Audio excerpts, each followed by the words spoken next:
I need to replace the clutch in the Rallye 350. The clutch chatters pretty bad and not exactly the best driving experience. I have the car on the lift.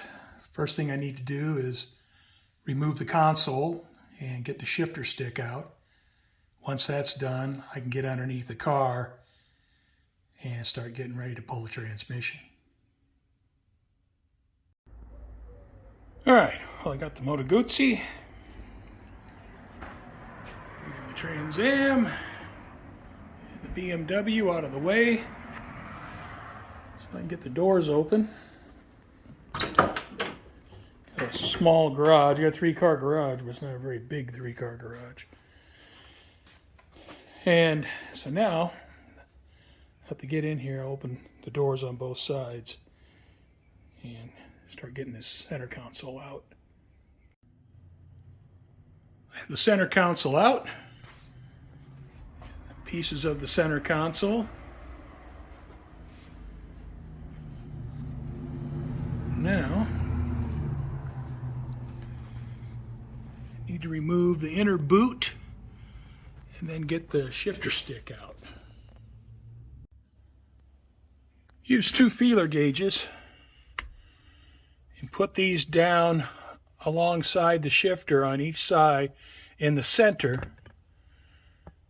And these little tangs here, you can release,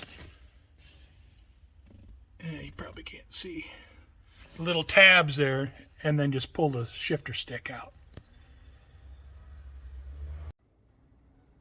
Well, that covers it for up top. So now we're going to have to get underneath the car and get to work. Well, I got the car up in the air, and the next thing I'll do is start gathering up what I need to get to work underneath. Not too long ago, I was actually considering a TKX installation. I don't think I'm going to do that now. I think I'm just going to put a new clutch in the car and call it good. Well, I need to pull the drive shaft, so I got to get the cross member out.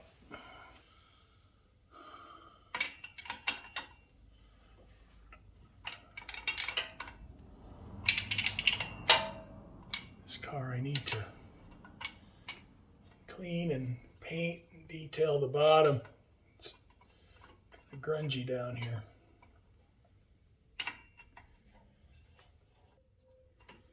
I don't want to lose these caps on this U-joint. Be a little bit careful here.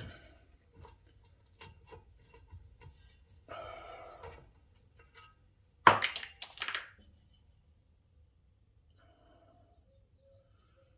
already got one cap stuck up there.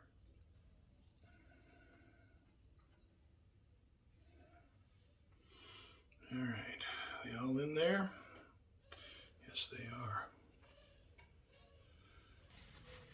I have the drive shaft out, and I have a tail shaft plug in place.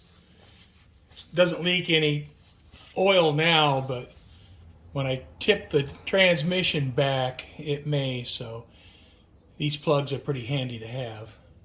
So the next thing I'm going to do is I'm going to get a jack underneath the oil pan, try to lift up the back of the transmission, get the cross member out, and then I can get the shifter off. I have the cross member loose, but I don't have enough room to get the transmission out. So the cross member has to come out, which means I have to drop the exhaust. So that's what I'm going to be doing now. I'm going to take the exhaust loose from the exhaust manifolds, try to get enough clearance to get that cross member out. Now that I have the cross member out, I have a clear path for dropping the transmission. I'm going to have to go check what the weight of this is. I don't think it's super heavy, but I just want to make sure I can handle the weight. You know, I'm getting older and I don't want to end up hurting myself. All right. A certain amount of apprehension about this.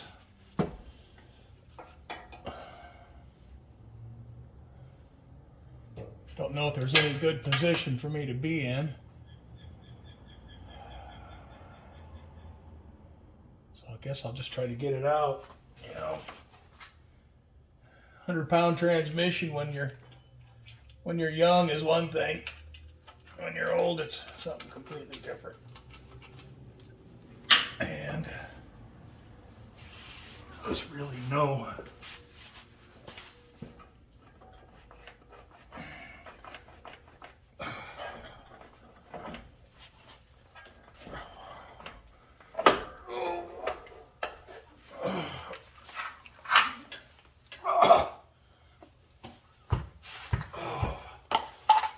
woohoo! It's out. With the transmission out, the next thing will be to get the bell housing and then the clutch out. I'm going to have to disconnect this spring here and the linkage to the clutch fork. After that, I can pull off the bell housing.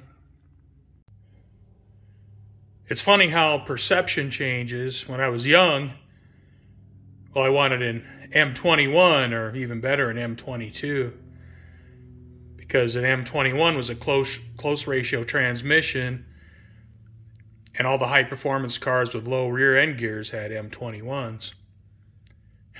And now that I'm older, I'd rather have an M20 because it has a lower first gear. But, you know, I'll put the M21 back in. I have the spring removed, so what I'll do now is I'll loosen up this clutch rod till I have some slack here, and actually I can take this rod and move it away from the fork. And once that's done, then I can unbolt the bell housing. I'm just using a 1/4-inch wrench here. And I'll run this in until this rod drops free. Now this rod here looks like it was cobbled up, so I'm probably going to want to replace that. You know, when you get underneath these old cars, you never quite know what you're going to find.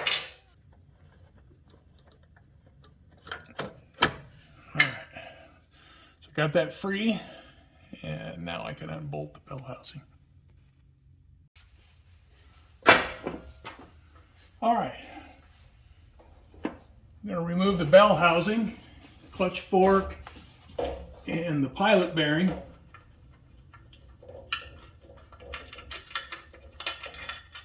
Are going to come with it.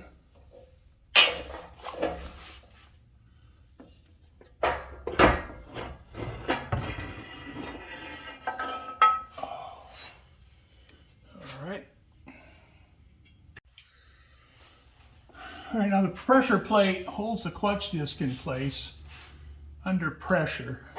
So I've removed 3 bolts, and these last 3, I'm walking them out. I've gotten to the point where they're loose. And, you know, I got to be a little bit careful with this because it is a little bit heavy. And I got to take the pressure plate and the clutch disc out at one time. So I'm going to leave this bottom bolt. Hopefully that'll retain the clutch disc. At least give me a chance to grab it.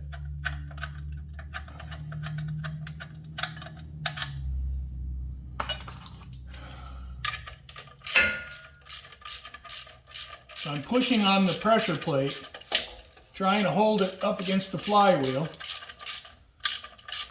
while I get this bolt out.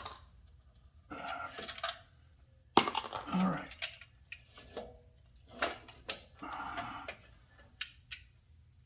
Okay. All right, so looking at the flywheel, looks like it could definitely use a resurface.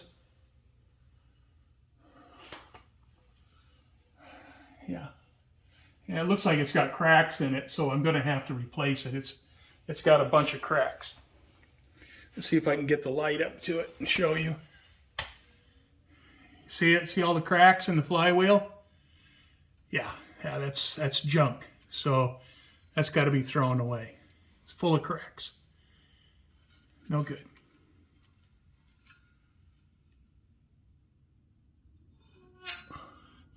All right, so I guess a new flywheel is in order.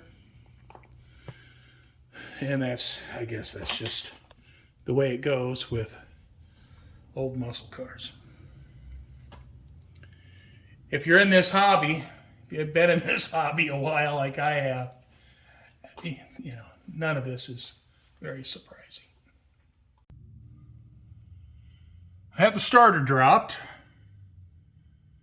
So now what I can do is I have this little bracket made up. I don't know how long I've had this, probably 40 years. So I'll attach this bracket and it'll hold the flywheel in place, and I'll be able to loosen the flywheel bolts and get the flywheel off. So this bracket just bolts up where the starter does, and this angle, this part of the angle right here, will engage the flywheel starter ring and keep it from turning. All right, with my homemade tool in place, you can see where it engages the starter ring, and that'll hold the flywheel in place. And now I can take loose the flywheel bolts. Now the flywheel's out.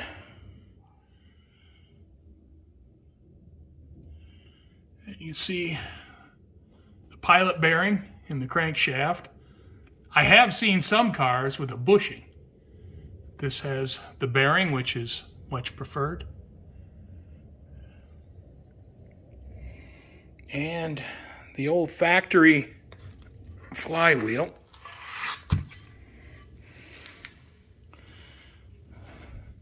This old thing has seen better days.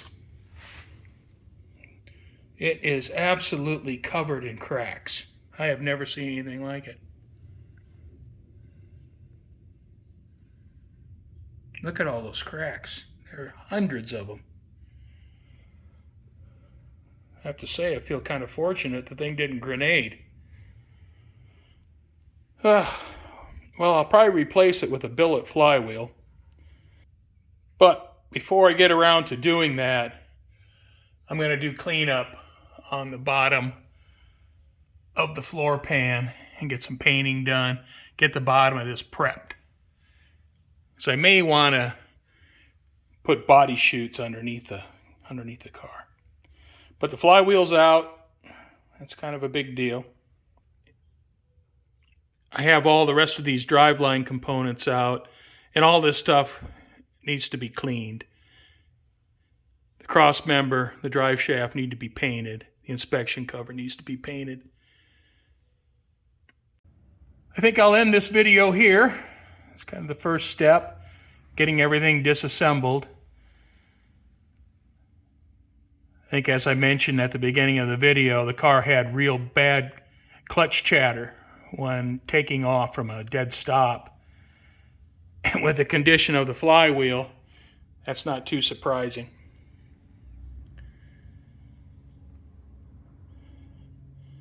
So, thanks for watching, and we'll pick this up again next time.